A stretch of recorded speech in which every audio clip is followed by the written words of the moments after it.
Assalamualaikum warahmatullahi wabarakatuh. Hadirin semuanya, kita berjumpa kembali dengan topik sastra anak, khususnya bagian yang kedua yaitu genre sastra dewasa. Sebelumnya, pada rekaman sebelumnya mungkin sudah dibaca juga oleh saudara semuanya tentang hakikat sastra anak.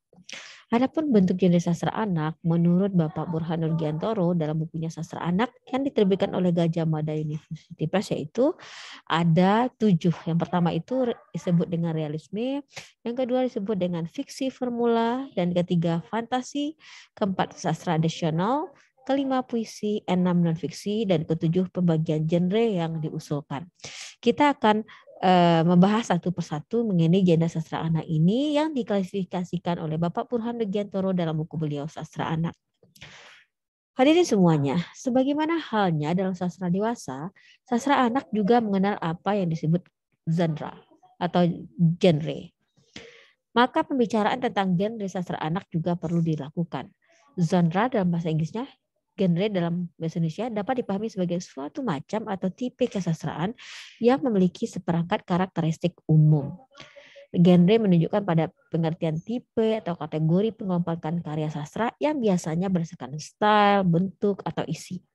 Hal itu membawa konsekuensi pemahaman bahwa dalam sebuah genre sastra terdapat sejumlah elemen yang memiliki kesamaan sifat dan elemen-elemen itu yang menunjukkan perbedaan dengan elemen pada genre yang lainnya. Misalnya dalam genre yang disebut fiksi, di dalamnya terdapat elemen struktural seperti alur cerita, penokohan, latar, sudut pandang, dan lain-lain. Sedangkan dalam genre puisi terdapat elemen struktural penting seperti rima, irama, diksi, imaji, dan lain-lain yang pada prinsipnya elemen-elemen struktural di antara kedua genre itu menunjukkan perbedaan dan eksistensi masing-masing.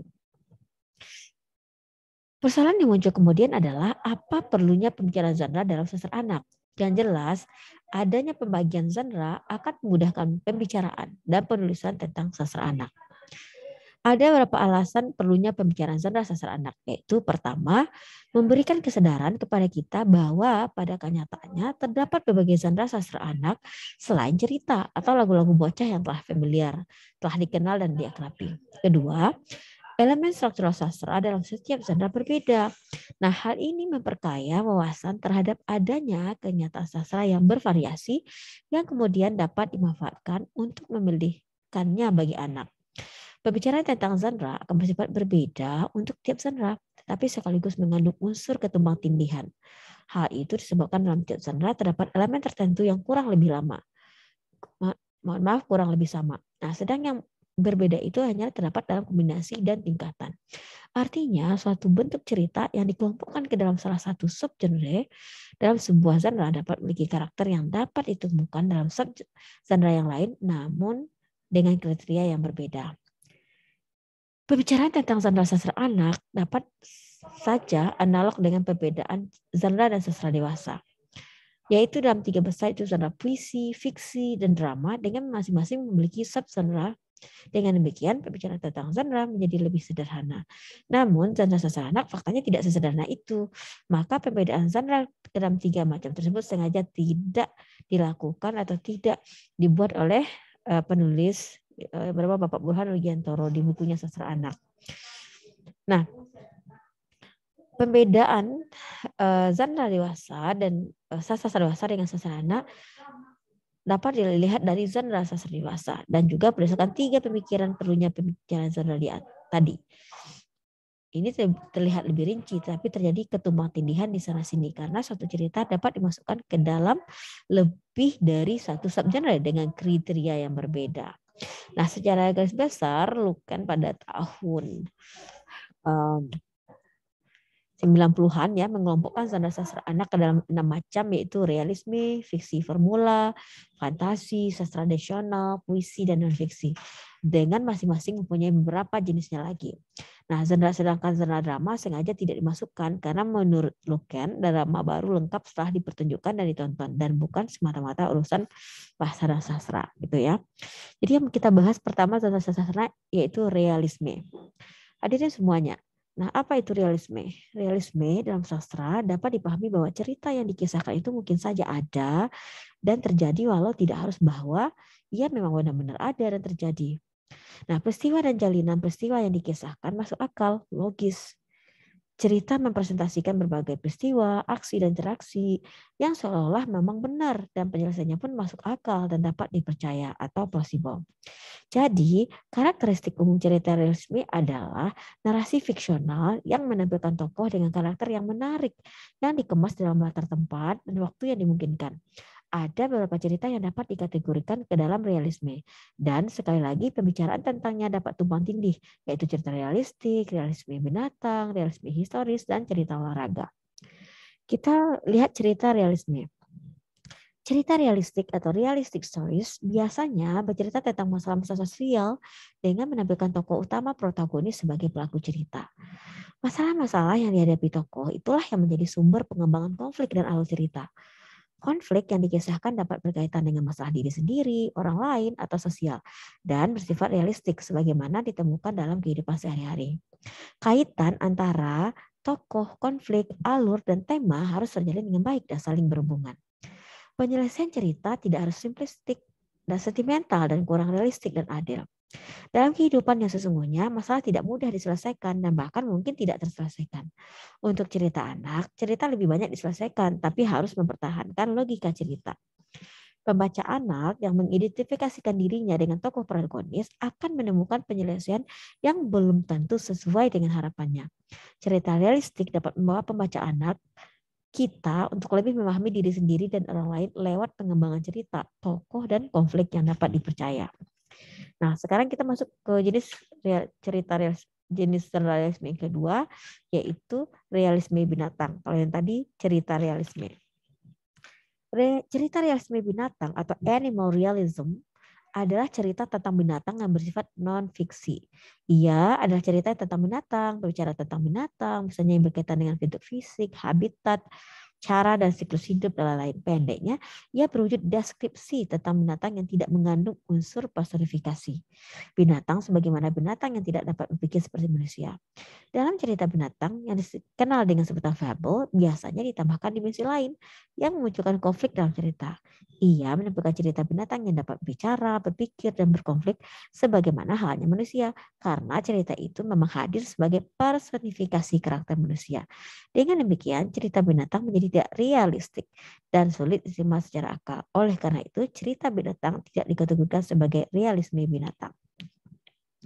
Namun, cerita realisme binatang dapat juga ditulis dengan lebih menarik dan karenanya menawarkan efek keindahan juga. Misalnya, cerita tentang penjelajahan dan penemuan kebiasaan hidup, cara bertahan hidup, cara bergaul dengan sesamanya, dan lain-lain yang realistik terhadap kehidupan binatang. Baik binatang yang jinak dan familiar, maupun binatang yang buas dan langka, seperti film Planet Satwa, Killer Instinct, Wild Africa, Big Cat Diary, dan lain-lain yang dapat disaksikan lewat tayang beberapa televisi swasta, baik di dalam maupun luar negeri, yang ternyata juga memukau.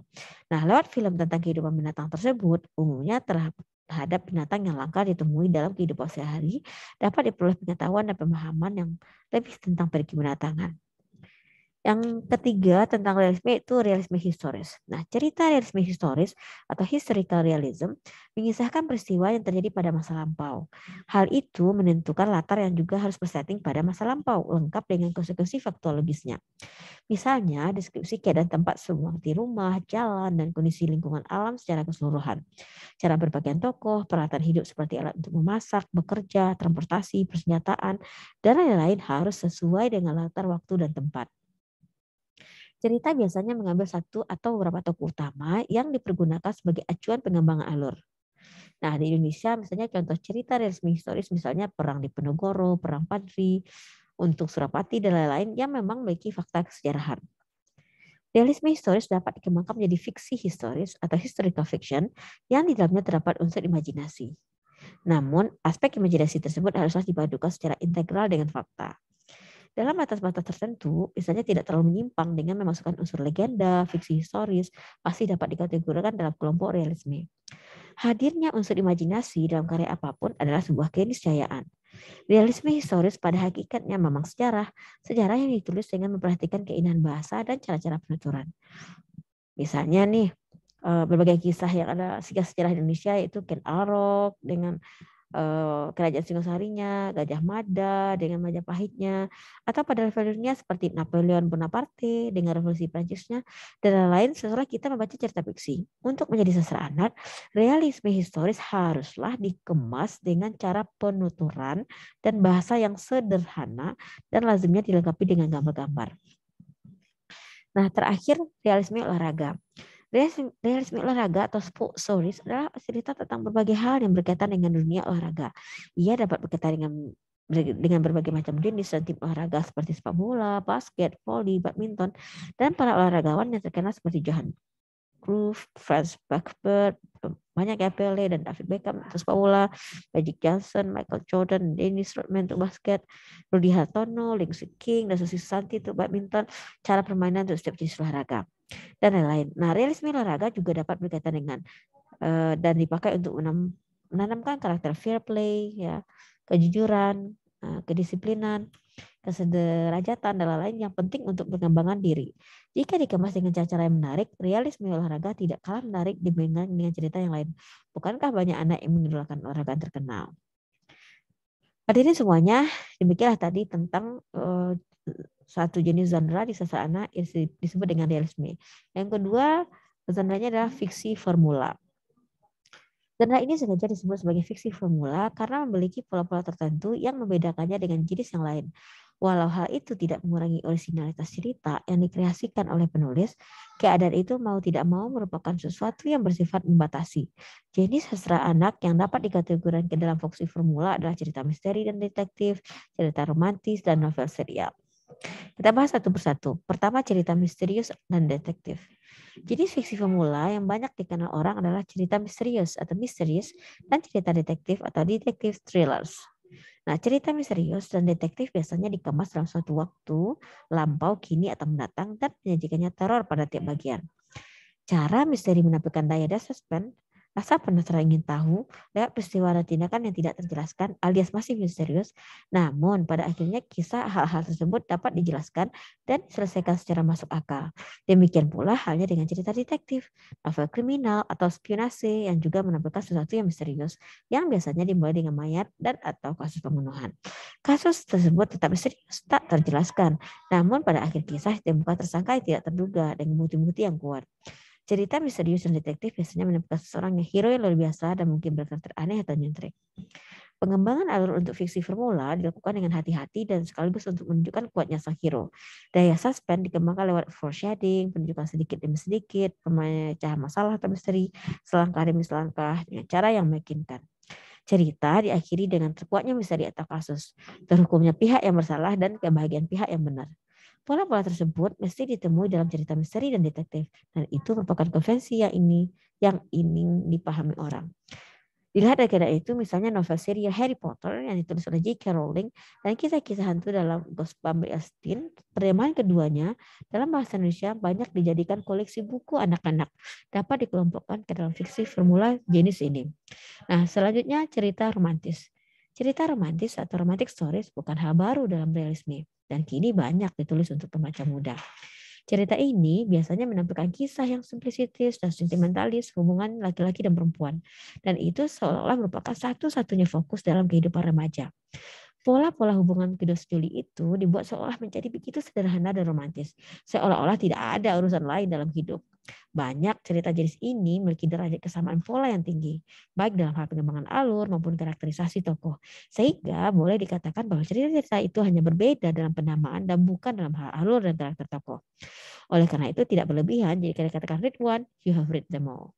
Dengan membaca satu novel saja, Anda sudah membaca semuanya. Pernyataan itu terlihat berlebihan memang, tetapi memiliki kadar kebenaran yang tinggi.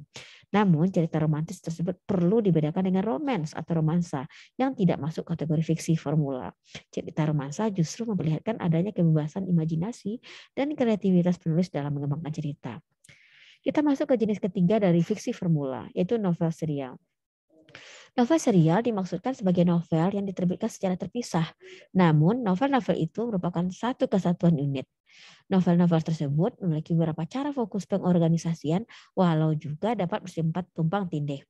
Pertama, novel-novel yang diidentifikasikan sebagai dokumentasi perkembangan tokoh dengan alur yang terpisah tetapi memiliki tema yang mirip. Kedua, novel-novel yang memiliki satu tokoh utama dengan sedikit perubahan karakter sehingga urutan novel menjadi tidak penting. Ketiga, novel-novel dengan tokoh yang konstan dan tanpa perubahan. Novel-novel jenis inilah yang kemudian memberi kemudahan kepada anak yang ingin secara cepat memahami dan menikmati cerita. Kita masuk ke jenis keempat dari genre fiksi formula sastranya anak, yaitu fantasi. Fantasi dapat dipahami sebagai the willing suspension of disbelief, yaitu cerita yang menawarkan sesuatu yang sulit diterima. Fantasi sering juga disebut cerita fantasy atau literary fantasy dan perlu dibedakan dengan cerita rakyat fantasy atau folk fantasy yang tidak pernah dikenali siapa penulisnya, mencoba menghadirkan sebuah dunia lain, other world, di samping dunia realitas. Cerita fantasi dikembangkan lewat imajinasi yang lazim dan dapat diterima sehingga sebuah cerita dapat diterima oleh pembaca. Jenis sastra anak yang dapat dikelompokkan ke dalam fantasi adalah cerita fantasi, fantasi tingkat tinggi, dan fiksi sains. Kita masuk dulu cerita fantasi. Cerita fantasi atau fantastic stories dapat dipahami sebagai cerita yang menampilkan tokoh, alur, atau tema yang derajat kebenarannya diragukan, baik menyangkut hampir seluruh maupun hanya sebagian cerita.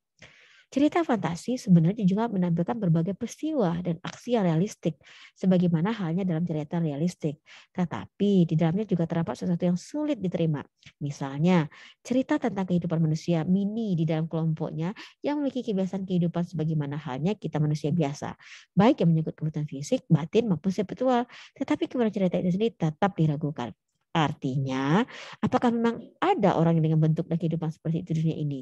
Atau juga cerita manusia biasa di kehidupan begini dan juga sebagaimana halnya dengan kita, tetapi dapat berteman dengan hantu, jin, atau makhluk halus lainnya, berkawan dan dapat bicara dengan binatang dan lain-lain. Cerita fantasi dapat menimbulkan tokoh dan alur yang hampir sepenuhnya fantastik. Artinya derajat kebenaran yang dipertanyakan atau gabungan antara unsur realistik dengan fantastik.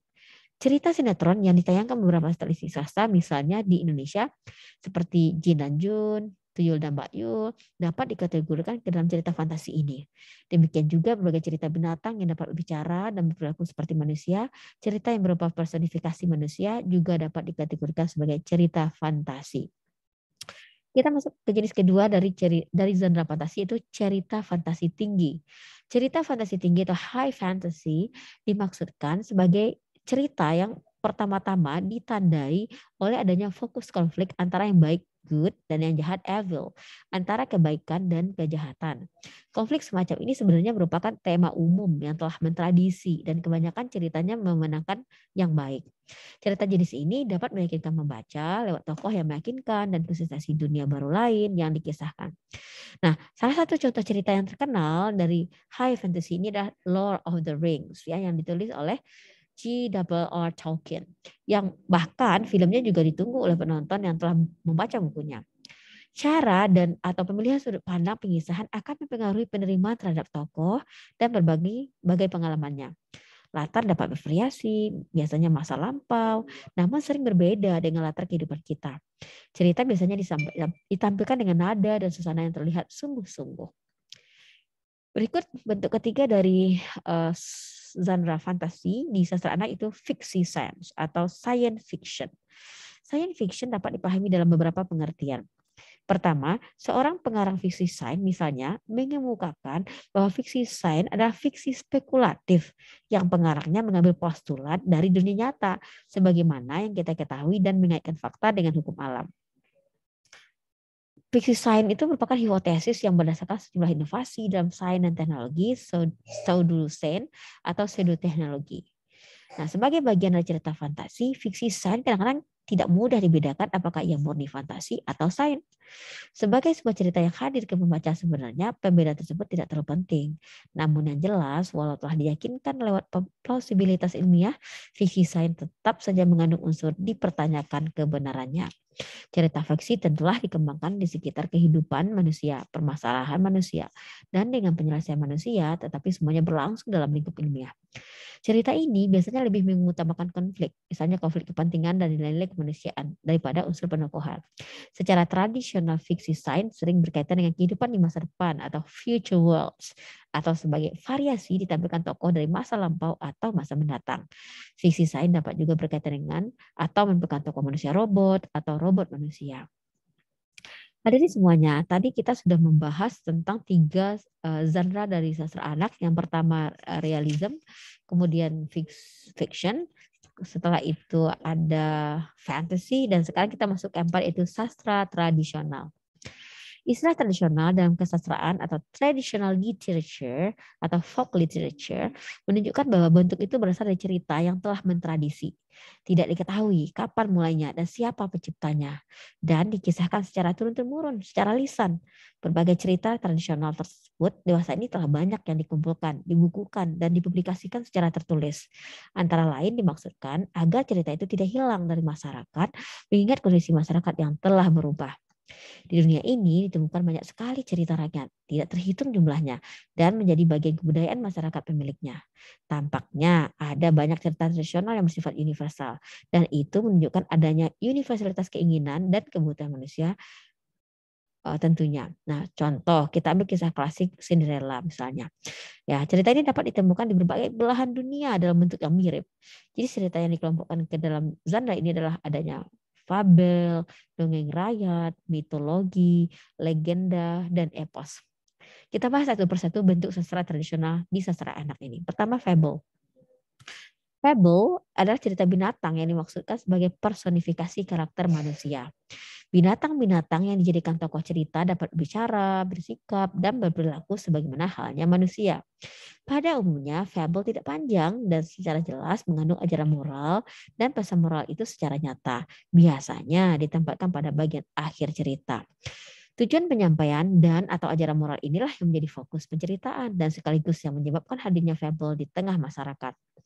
Pemilihan tokoh binatang yang dimaksudkan untuk mengkonkretkan ajaran dalam bentuk tingkah laku. Jadi bukan hanya disampaikan secara verbal dan abstrak.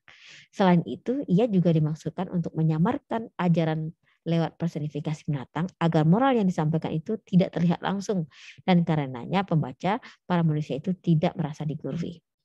Walau merasa tersindir, pembaca tidak merasa tersinggung karena yang menyindir dan disindir sama-sama binatang. Jadi pembaca dipersilakan untuk merenungkannya sendiri. Hal itu sesuai dengan pepatah, binatang tahan pukul, manusia tahan kata. Artinya untuk mengingatkan binatang perlu pukulan, sedang untuk mengingatkan manusia cukup dengan kata-kata.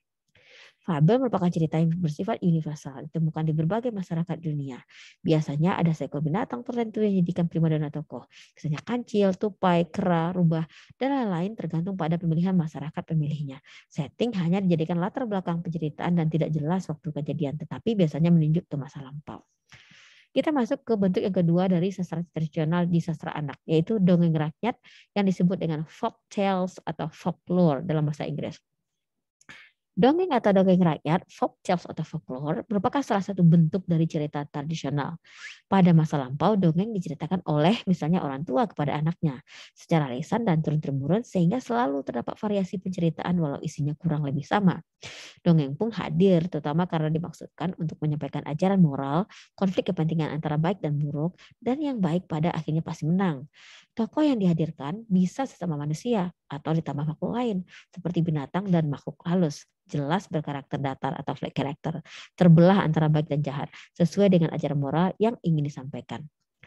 Alur cerita biasanya progresif karena untuk memudahkan pemahaman cerita dengan menampilkan konflik yang tidak terlalu kompleks dan klimaks sering ditempatkan pada akhir kisah penyelesaian selalu membahagiakan. Misalnya ditutup dengan kata-kata semacam akhirnya mereka hidup bahagia selamanya. Nada cerita dapat sentimental, misalnya seperti yang dijumpai pada dongeng bawang merah dan bawang putih dan Cinderella. Seperti halnya cerita binatang, dongeng juga bersifat universal, dapat ditemukan di berbagai budaya masyarakat di berbagai belahan dunia dengan cerita yang bervariasi namun secara jelas mengandung ajaran moral. Begitulah tadi saudara semuanya mengenai beberapa bentuk sastra tradisional di sastra anak yaitu fabel, folklore, kemudian kita lanjut ke bentuk yang ketiga yaitu mitos atau myth. Mitos merupakan cerita masa lampau yang dimiliki oleh bangsa-bangsa di dunia. Mitos dapat dipahami sebagai sebuah cerita yang berkaitan dengan dewa-dewa atau tentang kehidupan supernatural yang lain. Juga sering mengandung sifat pendewaan manusia atau manusia keturunan dewa. Nah, mitos biasanya menampilkan cerita tentang kepahlawanan, asal-usul alam, manusia, atau bangsa yang dipahami mengandung sesuatu yang suci atau yang gaib. Kebenaran cerita mitos sebenarnya dapat dipertanyakan, tetapi masyarakat pemilik mitos tersebut tidak pernah mempersoalkannya. Sebuah mitos seolah sudah diterima masyarakat tanpa resolve, terlepas dari pemikiran entah benar entah salah. Secara agak berlebihan, tampaknya dapat dikatakan bahwa hampir seluruh masyarakat dunia memiliki latar belakang cerita tentang mitos. Misalnya orang barat Eropa memiliki mitos Yunani kuno.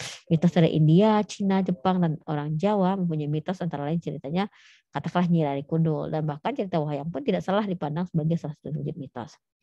Di Indonesia, tiap masyarakat yang memiliki jenis kebudayaan rata-rata memiliki cerita tradisional yang menjadi sebuah mitos. Pemahaman mitologi antar etnis di Indonesia atau antar bangsa di dunia dewasa ini dapat dipandang sebagai pemahaman antar budaya. Biasanya, tokoh mitos memiliki kualitas tertentu, misalnya kesuburan, keperkasaan, cinta, dan lain-lain, sehingga sering dikenal adanya dewa penyandang predikat tertentu. Misalnya Dewi Kesuburan, Dewa Perang, Dewa Maut, Dewa-Dewi Cinta, dan lain-lain yang merupakan simbolisasi dari predikat yang disandangnya itu dan untuk merupakan sesuatu yang tidak terjelaskan. Alur cerita dapat tunggal atau ganda yang dikaitkan dengan tokoh-tokoh. Mitos berkisah tentang berbagai persoalan kehidupan yang di dalamnya terdapat kehebatan-kehebatan tertentu yang di luar jangkauan nalar manusia. Misalnya, bagaimana seorang tokoh mampu menunjukkan kekuatan untuk menundukkan alam. Kita ambil kisah di Jawa, ceritanya Rara Kidul misalnya. Mampu menundukkan laut sehingga air laut dapat dilewatinya bagikan orang berjalan di darat saja. Latar terjadi pada masa lampau yang tidak pernah dikenali kapannya, tetapi cukup dikatakan dengan misalnya pada waktu dulu, nun pada waktu itu, atau long long ago in ancient China, for instance. Nah, istilah mitos dan mitologi sering dipakai secara bergantian, walau sebenarnya memiliki nuansa makna yang agak berbeda. Mitos berkaitan dengan ceritanya itu sendiri, sedang mitologi merupakan ilmu sastra yang mengandung konsep mitos. Konsep tentang dongeng suci dan atau gaib yang berkaitan dengan kehidupan dewa-dewa dan makhluk halus lainnya. Mitos diyakini mengandung kristalisasi nilai-nilai yang telah hidup sekian lama di masyarakat di suatu kebudayaan. Ia dapat dipahami sebagai salah satu unsur budaya pada masyarakat dan sebagai bagian dari rekaman perjalanan sejarah budaya masyarakat yang bersangkutan. Pengembangan karakter dan kebudayaan suatu bangsa tidak dapat melepaskan diri dari nilai-nilai tradisi atau mitos yang telah mendasari dan memasarkannya itu. Dalam hal ini, mitos dipahami mempunyai jangkauan makna yang lebih luas daripada sekadar cerita tentang dewa-dewa. Ia dipahami sebagai suatu sistem komunikasi yang memberikan pesan yang berkaitan dengan aturan-aturan masa lalu, ide, gagasan, ingatan, dan kenangan atau keputusan-keputusan yang diyakini. Jadi, di dalam mitos terkandung unsur tata nilai kehidupan masyarakat.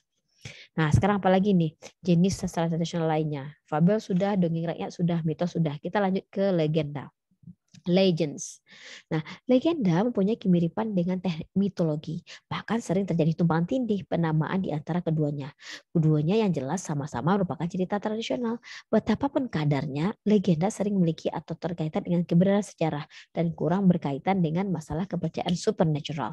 Atau legenda sengaja dikaitkan dengan aspek kesejahteraan sehingga selalu memiliki pijakan latar yang pasti seolah-olah mengesankan bahwa cerita itu memiliki kebenaran sejarah. Namun, sebenarnya istilah legenda itu sendiri sudah mengindikasikan bahwa cerita yang dikasahkan itu tidak memiliki kebenaran sejarah yang dapat dipertanggungjawabkan. Legenda menampilkan tokoh-tokoh sebagai hero yang memiliki kehebatan tertentu dalam berbagai aksinya dan itu sangat mengesankan. Nah, misalnya kita mengenal di Indonesia ada legenda Ratu Baka, Rara Jongrang, Sang Kuryang, Gajah Mada, atau katakan di dunia barat Zorro, Robin Hood, gitu ya, Raja Atur. Di Inggris dan lain-lain. Terakhir kita masuk ke jenis sastra tradisional lainnya yaitu epos atau folk epics atau wira cerita. Epos merupakan sebuah cerita panjang yang bentuk syair puisi dengan pengarang yang tidak pernah diketahui, anonim. Nah, ia berisi cerita kepahlawanan seseorang, tokoh hero yang luar biasa hebat, baik dalam kesaktian maupun kisah petualangannya. Nah, tokoh cerita yang dihadirkan hebat dalam segala hal, baik yang menyangkut kualifikasi fisik maupun moral. Aksi-aksi kehebatannya dapat berupa petualangan, perjalanan, pencarian, dan penemuan yang kesemuanya menunjukkan karakter, keberaniannya, Cerita berlatar di suatu masyarakat, bangsa, kontinen, atau bahkan dunia yang terjadi pada masa lampau yang kadang-kadang juga tidak jelas latar waktunya. Cerita epos memperlihatkan nilai-nilai penting dari masyarakat pemilihnya yang mengesankan pembaca sehingga dapat memberikan kekuatan moral dan keberanian. Cerita epos atau cerita epik ini hadir di masyarakat pada waktunya itu. Tentunya juga dapat dipahami untuk masa kini. Terutama adalah untuk memberikan ajaran moral secara simbolistik sikap, perilaku, tindakan tokoh, dan berbagai aksi dan peristiwa yang mengiringnya. Cerita Panji misalnya kiranya dapat disebut sebagai contoh dan bahkan cerita Wayang Ramayana dan Mahabharata juga disebut sebagai epos. Nah, kita masuk ke genre puisi, casa anak yang kelima yaitu puisi. Sebagai bentuk sastra, sebuah bentuk sastra disebut puisi jika di dalamnya terdapat pendayagunaan berbagai unsur bahasa untuk mencapai efek keindahan. Bahasa puisi tentulah singkat dan padat dengan sedikit kata, tetapi dapat mendialogkan sesuatu yang lebih banyak. Pendayagunaan unsur bahasa untuk memperoleh keindahan itu antara lain dapat dicapai lewat permainan bunyi yang biasanya berupa berbagai bentuk perulangan untuk memperoleh efek persajakan dan irama yang melodis. Selain itu, juga dimanfaatkan adanya berbagai sarana retorika yang lain seperti pemilihan ketepatan kata, ungkapan pemajasan, penyisiatan struktur, dan pencitraan. Keterjalinan secara harmonis di antara berbagai unsur kebahasan tersebut merupakan cara memperoleh keindahan dalam puisi. Untuk puisi anak, cara memperoleh keindahan untuk puisi anak, kesederhanaan bahasa haruslah tetap jadi perhatian tersendiri. Dan kadang-kadang keindahan sebuah puisi justru terletak pada kesederhanaannya. Jika dituliskan, puisi memiliki format yang berbeda dengan prosa dan yang utama adalah barisnya umumnya berlatif pendek-pendek. Format puisi adalah kalian juga dipakai untuk memperoleh efek keindahan secara visual. Genre puisi anak dapat merujuk puisi-puisi lirik tembang-tembang anak tradisional, lirik tembang-tembang Nina Bobo atau nursery rhymes, puisi naratif, dan puisi personal. Nah, puisi-puisi tradisional, lirik tembang-tembang tradisional atau lirik tembang-tembang Nina Bobo, sebagaimana yang diucapkan atau dinyanyikan si ibu sewaktu akan menunjukkan anak, membujuk anak agar tidak rewel atau membuat anak senang adalah salah satu jenis dari puisi anak. Puisi-puisi atau tembang-tembang tersebut tidak pernah diketahui siapa pengarangnya, namun ia telah mentradisi dan mewaris secara turun-temurun. Jenis puisi tersebut dalam budaya barat atau Inggris disebut nursery rhyme atau nursery songs. Di Indonesia, misalnya di Jawa, ada banyak tembang dolanan anak seperti sluku-sluku batok, mentok-mentok, dan lain-lain. Nah, puisi tersebut sangat mengandalkan repetisi bunyi dan kata untuk memperoleh efek keindahannya. Dalam tradisi, pantun pun di dalamnya ada pantun anak-anak.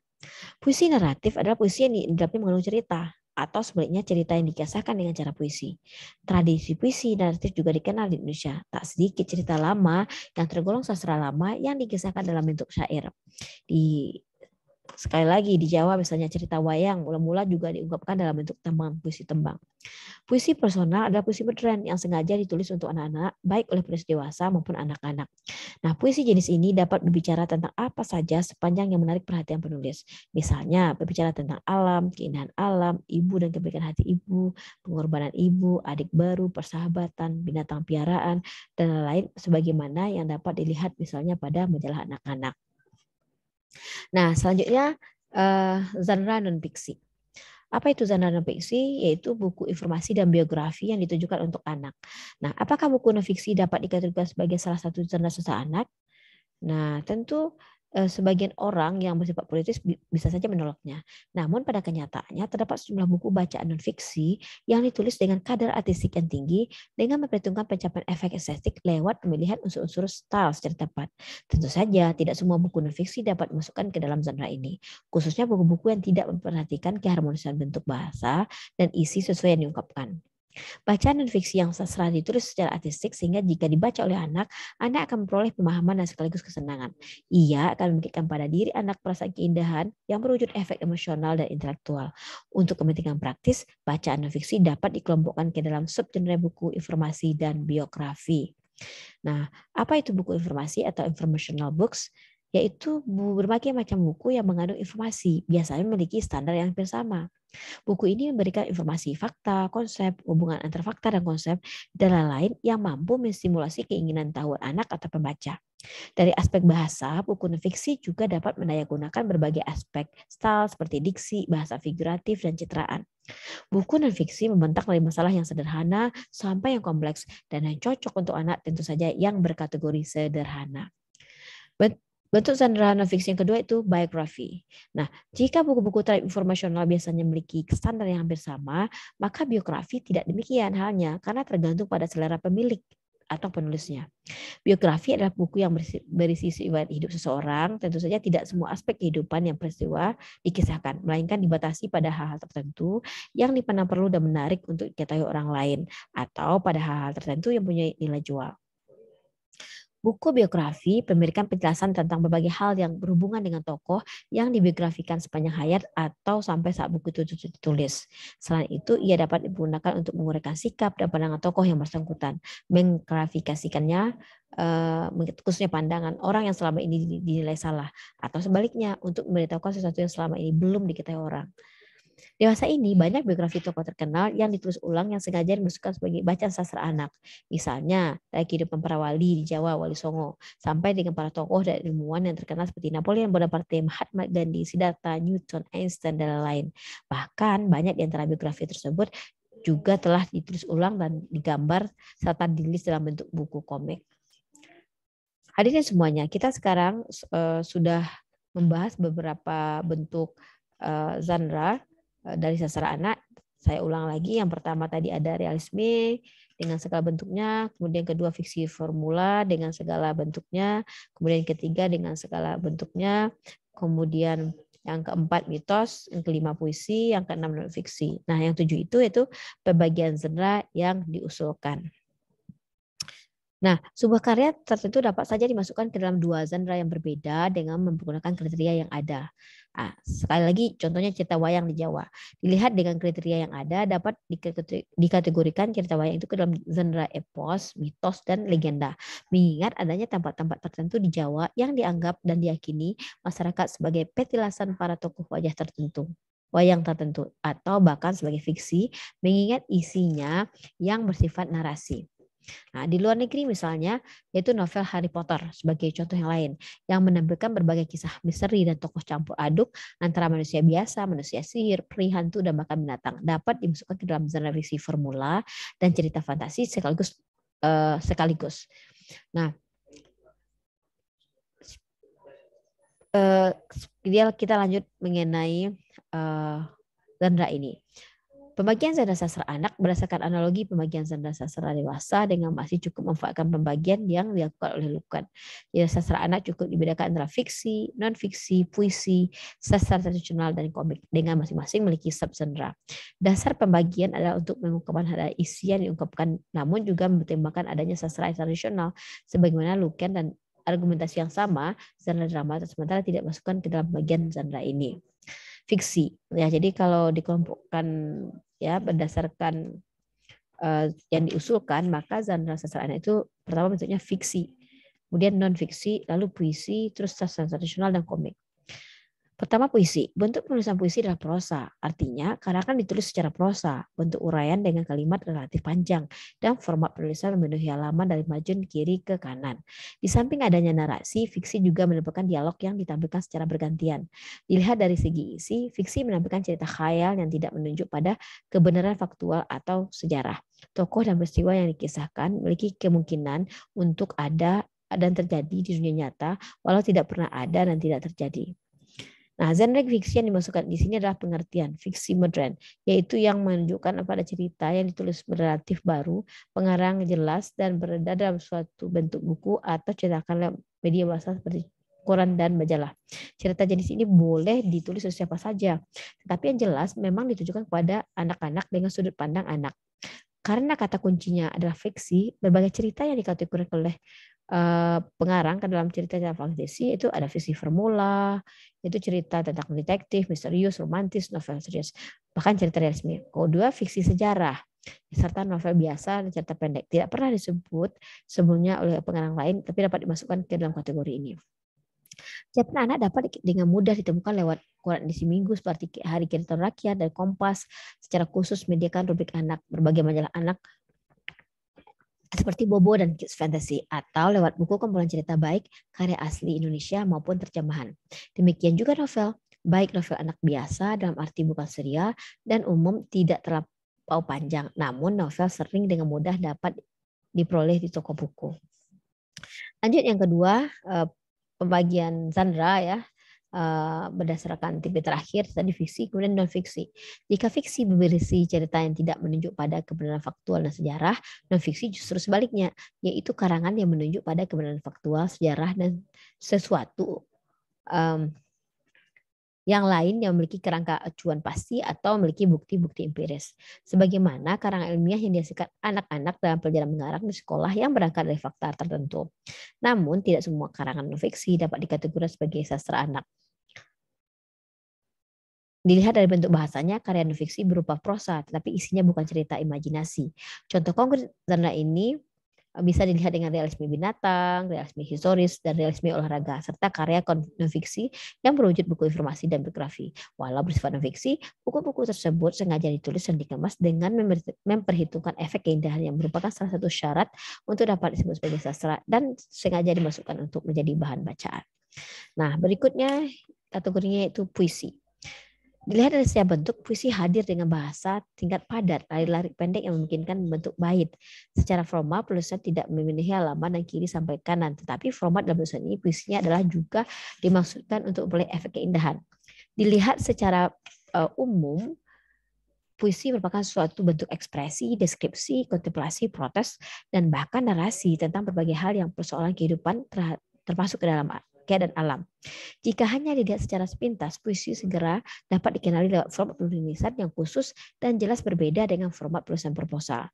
Namun, aspek keindahan dalam bahasa puisi terlihat dominan, baik yang terlihat dan di unsur permainan bunyi seperti persajakan, pilihan kata, pola sintaksis maupun yang lain. Sebagaimana halnya dengan genre puisi, puisi yang dimasukkan di sini adalah puisi anak modern, yaitu yang menunjukkan pada pengertian puisi yang ditulis dalam waktu kini dan pengarangnya dan tersebar lewat buku atau media massa, koran, dan majalah. Nah, puisi jenis ini memang sengaja ditulis dengan kacamata anak, baik oleh penulis anak maupun penulis dewasa. Ia mudah ditemukan lewat majalah anak-anak seperti Bobo, Anak Soleh, TK Islam, dan lain-lain, atau lewat koran edisi minggu seperti Harian Kehidupan Rakyat dan Kompas. Keempat, sastra tradisional. Tadi sudah dibilang bahwa berdasarkan waktu kemunculan dan penulisannya, karya sastra dapat dibedakan ke dalam sastra tradisional dan sastra modern. Sastra tradisional adalah sastra salayat yang tidak jelas kapan penciptanya dan tidak pernah diketahui pengarangnya, yang diwariskan secara turun-temurun, terutama lewat sarana lisan atau dengan bentuk tulisan atau tangan. Dilihat dari segi bentuknya dengan ukuran modern, sastra tradisional yang juga dapat dibedakan ke dalam fiksi dan puisi. Sastra tradisional biasa disebut sebagai folktale, folklore, atau fairy stories. Genre cerita tradisional yang dimasukkan ada fable, dongeng, mitos, legenda, dan epos termasuk di sini. Berbagai cerita tradisional tersebut di bahasa ini telah ditulis ulang atau bahkan bukan sengaja untuk dijadikan bacaan sastra anak-anak.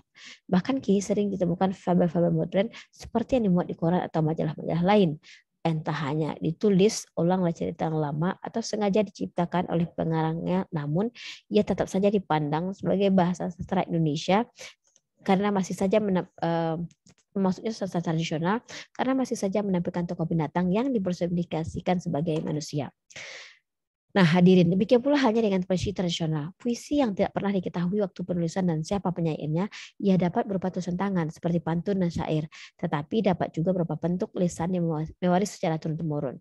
Puisi lisan tradisional itu berupa antara lain tembang-tembang Mina Modbo atau nursery rhyme yang biasa dinyanyikan seperti yang berjudul suku-suku Batok untuk tradisi Jawa. Dalam bahasa Inggris juga ditemukan puisi atau lirik tembang yang banyak sekali yang biasanya disebut nursery rhymes atau nursery songs, misalnya sebagaimana dilihat pada buku 101 favorite nursery rhyme sebagai ilustrasi terbaiknya Marjorie Poti. Kemudian genre terbentuk lainnya itu komik ya, yang terakhir.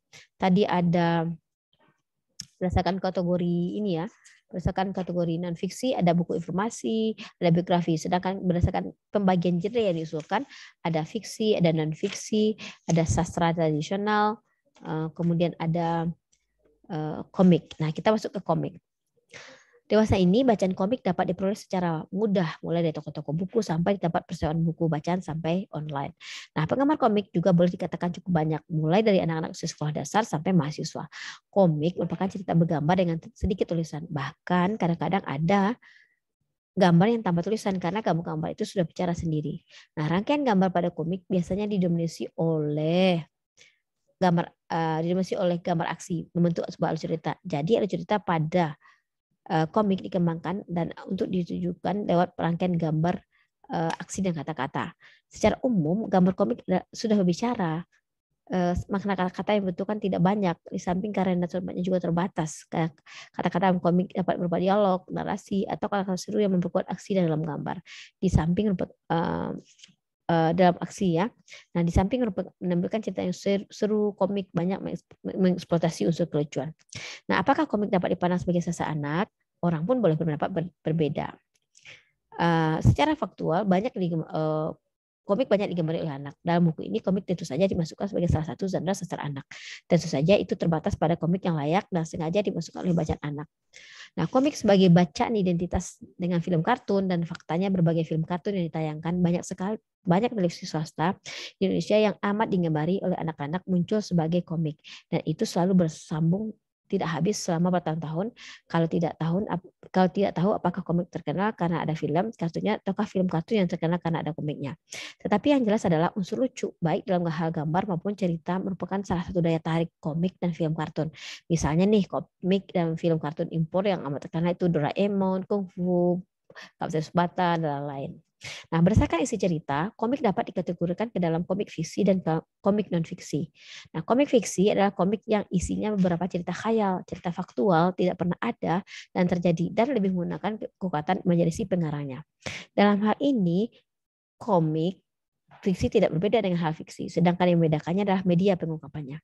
Media yang ditunjukkan di atas semuanya termasuk kategori komik fiksi. Demikian juga komik yang sering dijumpai dengan majalah-majalah anak seperti Bobo, Donald Bebek, umumnya berupa komik fiksi. Nah, komik non-fiksi di pihak lain isinya mengisahkan sesuatu yang pernah ada dan terjadi dalam sejarah, jadi bersifat faktual. Nah, dewasa ini banyak ditemukan komik yang mengisahkan perjalanan hidup, bersifat biografis, tokoh-tokoh terkenal. Misalnya kita dapat menemukan komik biografis Mahatma Gandhi, Siddhartha, gitu, dan Napoleon Bonaparte dan lain. Di samping juga dapat ditemukan kisahnya yang ditulis dalam bentuk prosa yang digolongkan ke dalam genre puisi di atas. Nah, selama ini komik terlihat seperti diabaikan oleh pemerhati sastra, kritikus sastra, atau guru dalam penilaian bahan pembelajaran sastra di sekolah. Keadaan itu mirip dengan novel populer yang terlihat kurang diperhatikan. Namun diam-diam peredaran komik dan novel populer tersebut justru lebih meluas daripada sastra serius. Faktanya komik telah mudah didapatkan lewat toko dan dapat penjualan sebagian bacaan ringan dan lebih banyak anak atau juga orang dewasa yang membacanya. Kenyataan itu haruslah diambil hikmahnya, yaitu bahwa terhadap bacaan tersebut anak dan orang dewasa mau membacanya. Hal itu dapat dimanfaatkan sebagai salah satu sarana untuk membiasakan anak membaca. Tak peduli bacaan komik, yang penting mereka termotivasi terlebih dahulu. Kebiasaan itu diharapkan dapat meluas ke bacaan lain yang bukan komik. Jadi persoalan yang kemudian adalah bacaan komik harus mendapat perhatian. Intinya komik haruslah dibuat dengan memperhatikan nilai-nilai efektif. Apalagi dengan era postmodernisme, dewasa itu yang saling mentoleransi keberagaman dan melihat tipisnya perbedaan di antara berbagai tingkat karya sastra. Jadi apa saja genre dari sastra anak itu saya ulangi sebagai kesimpulan, yaitu pertama disebut realisme, ada kedua fiksi formula, ketiga fantasi, keempat sastra tradisional, kelima fiksi dan non fiksi. Sementara untuk pembagian yang 7 tadi ada fiksi, ada non fiksi, ada puisi, sastra tradisional, dan komik. Demikianlah saudara-saudara semuanya yang dapat saya sampaikan mengenai genre sastra anak. Semoga bermanfaat. Sampai jumpa di video berikutnya tentang kontribusi sastra anak. Wassalamualaikum warahmatullahi wabarakatuh.